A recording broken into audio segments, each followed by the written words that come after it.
बापरे, तुम्हाला सांगते मी पूर्ण कापत होती, मला काही कळतच नव्हतं. हॅलो एव्हरीवन, नमस्कार सर्वांना, welcome back to Pratima's new vlog. आणि हो, हा व्लॉग खूप स्पेशल असणार आहे, कारण माझा डायरेक्ट न्यूज सांगून देते, कारण खूप दिवस वेट केलेला आहे बऱ्याच जणांनी.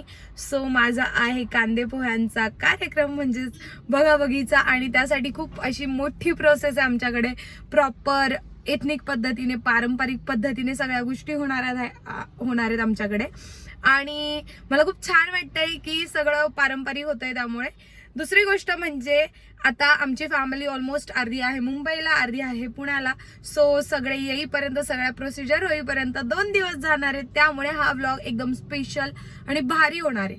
आता मी चालली आहे मम्मी त्यांना घ्यायला मुंबईला, आणि माझा आत्तापासूनचा जर्नी जे आहे ते आमचे आहो सुद्धा बघायला भेटू शकतात तुम्हाला. तर त्यासाठी तुम्हाला काय करायचंय, हा व्लॉग पूर्ण कंटिन्यू बघायचा. गाईज, हे घाटाचे जे टर्न आहेत ना, इथे गाडी चालवायला मला मजा येते. बिकॉज असं थोडंसं वाईब येतं की हा गाडी चालवायची छान अशी. हे आहे मुंबईचं ट्रॅफिक इकडे फ्रंटला. आणि ट्रॅफिक लागली आहे तोपर्यंत मी तुम्हाला एक गोष्ट सांगते, ती म्हणजे अशी की जेव्हा मी मुंबईला राहायला होते आणि मला ड्राईव्ह येत होतं, बट मी एवढं लांबपर्यंत गाडी घेऊन जायला घाबरत होती स्टार्टिंगला. त्यावेळेला बोलायची तू मुंबईला ये ना, तर तो डायरेक्ट नाही बोलायचं नाही बाबा. आणि चाकणपासून मुंबईपर्यंत येणं म्हणजे चाकणची ट्रॅफिक टॉलरेट करणं आणि त्यानंतर मुंबईची ट्रॅफिक टॉलरेट करणं.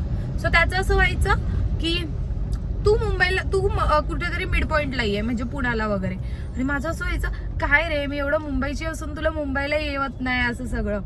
बट जेव्हापासून मला ड्राईव्ह येते आणि मी मुंबई पुणे करते ना, बेस्ट ऑप्शन होता पुणे मिड पॉइंट.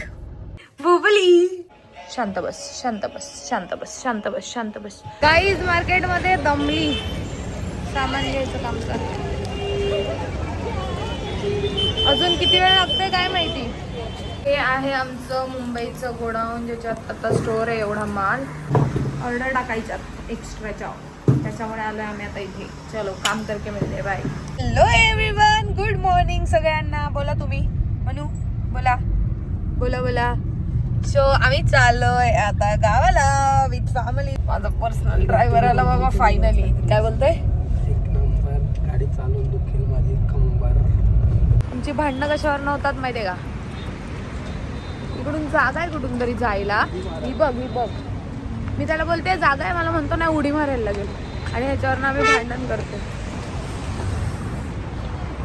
इरिटेटिंग भाई. तालुक्यामध्ये आलेलो आहे आम्ही, पोचलेलो आहे. आणि झाली शायनिंग मारून, जिम लावली आहे, जरा शायनिंग मारतोय. काय झाली नाही तुझी बोल. प्रत्येक भावाचा असंच असतं, थोडंसं काही जिमला जायला लागला का लगेच हे बा मी न करता बघ. पण यार, मी जिम सोडली तर मी खरंच हेल्दी झाली आहे. पण मी लवकरच जिम पुन्हा स्टार्ट करते. हे सगळं जाऊ देत, मी हे नव्हती सांगत. मी हे सांगत होते आम्ही आलोय आणि आम्हाला ऑलमोस्ट 4 टायमिंग दाखवते आपल्या गाडीचा नंबर.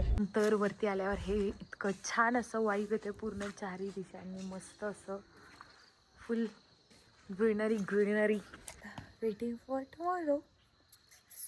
आणि आमचा हा बंगला 2008चा आहे. आणि बाजूला माझ्या काकांचा बंगला आहे, ते पण दाखवते इकडे या साईडला. आणि आता माझ्या चुलत काकांनी त्यांनी पण बंगले बांधले. आणि एकदम असं इथे जो एरिया होता तो पूर्ण असा बंगलो मध्ये झालेला. ते पण खूप छान वाटतं. थांबा एक मिनिट, ते पण दाखवते. इकडे काकाचं मागे एक घर आहे, मस्त म्हशी गाय आहेत. किती वेळ मारणार बाबा पाणी आता? हा का गाईज, यू नो वॉट, मी खूप एक्साइटेड होती या गोष्टीमुळे की मला असं वाटत होतं की बघाबघीचा कार्यक्रम आहे, कांदे पोह्यांचा कार्यक्रम आहे, तर सुद्धा येईल.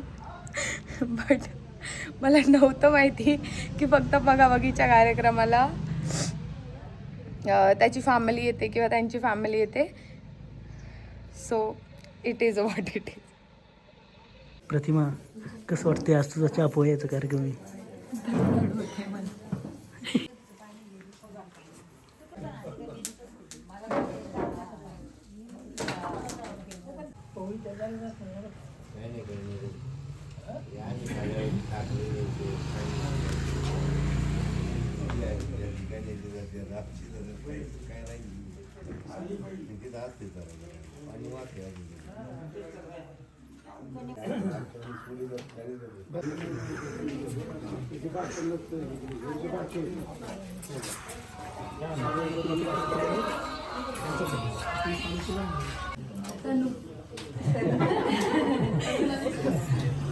त्याला बोलले इकडे ते येत नाही बोलतो नको. झाला फायनली मुलगी पसंत आहेचा कार्यक्रम. होती का मुलगी पसंत मग? मग त्यांना आहे ना सगळ्यांना. काय वाटतंय? आहे त्यांना मुलगी पसंत आहे. कशात माझे सासरकडचे? पसंत आहे त्यांना. चांगली चांगली. चलो झालंय सगळं कार्यक्रम. आता जसे पुढचे कार्यक्रम होतील तसे तुम्हाला आम्ही अपडेट देऊ. बाय. काय करायचं तुम्हाला माहिती, आपल्या चॅनलला सबस्क्राईब करून ठेवायचं, कारण छान छान ब्लॉग येणार आहेत आणि भरभरून प्रेम द्या ब्लॉग्सला.